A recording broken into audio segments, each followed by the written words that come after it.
হরে কৃষ্ণ বন্ধুরা, পাপি আরাধা ইউটিউব চ্যানেলে আপনাদের স্বাগত। আজকে অন্য প্রসঙ্গে আমি একটা আলোচনা করব। সেটা হচ্ছে আজকে মহা একাদশী, ভাদ্র মাসের শুক্লপক্ষে একাদশী।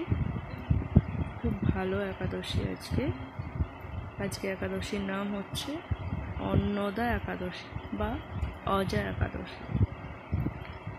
তো আজকের দিনে ভগবান বিষ্ণুদেবের পূজা করে ভগবান বিষ্ণুকে সন্তুষ্ট করতে পারলে খুব ভালো।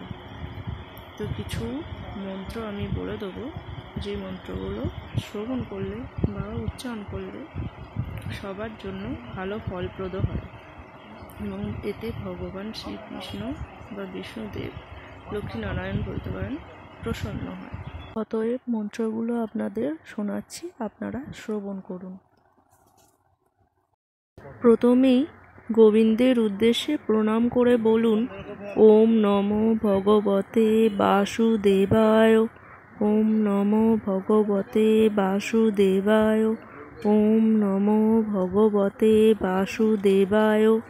3 বার এই মন্ত্র উচ্চারণ করুন। তারপর বিষ্ণুদেবের উদ্দেশ্যে প্রণাম করে বলুন, ওম নমো গো ব্রাহ্মণ্য দেবায়, গো ব্রাহ্মণ্য হিতায় চ জগদ্ধৃতায় শ্রীকৃষ্ণায় গোবিন্দায় নমো নমঃ। নমো গো ব্রাহ্মণ্য দেবায়, গো ব্রাহ্মণ্য হিতায় চ জগদ্ধৃতায় শ্রীকৃষ্ণায় গোবিন্দায় নমো নমঃ।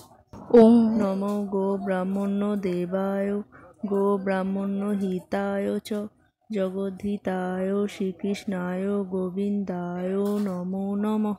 এইভাবে 3 বার মন্ত্র জপ করার পর এরপর বিষ্ণুদেবকে প্রণাম করুন। প্রণাম মন্ত্র হচ্ছে, ওম পাপোহং পাপকর্মাহং পাপাত্মা পাপসম্ভবম ত্রাহি মাং পুণ্ডরীকাক্ষং সর্বপাপহর হরি। আবার বলুন, ওম পাপোহং পাপকর্মাহং পাপাত্মা পাপসম্ভবম ত্রাহি মাং পুণ্ডরীকাক্ষং সর্বপাপহর হরি।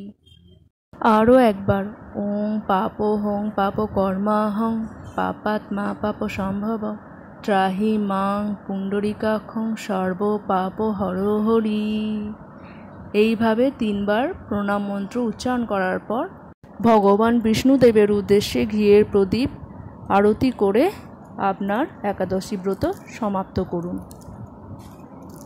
আমি যে মন্ত্রগুলো বললাম, এইভাবে একাদশীর দিন মন্ত্রগুলো পাঠ করুন কিংবা শ্রবণ করুন। এতে ভগবান বিষ্ণুদেবের কৃপা লাভ করবেন। আজকের মতো এখানেই ব্লগটা শেষ করছি। নমস্কার, ভালো থাকবেন, সুস্থ থাকবেন। হরে কৃষ্ণ, রাধে রাধে।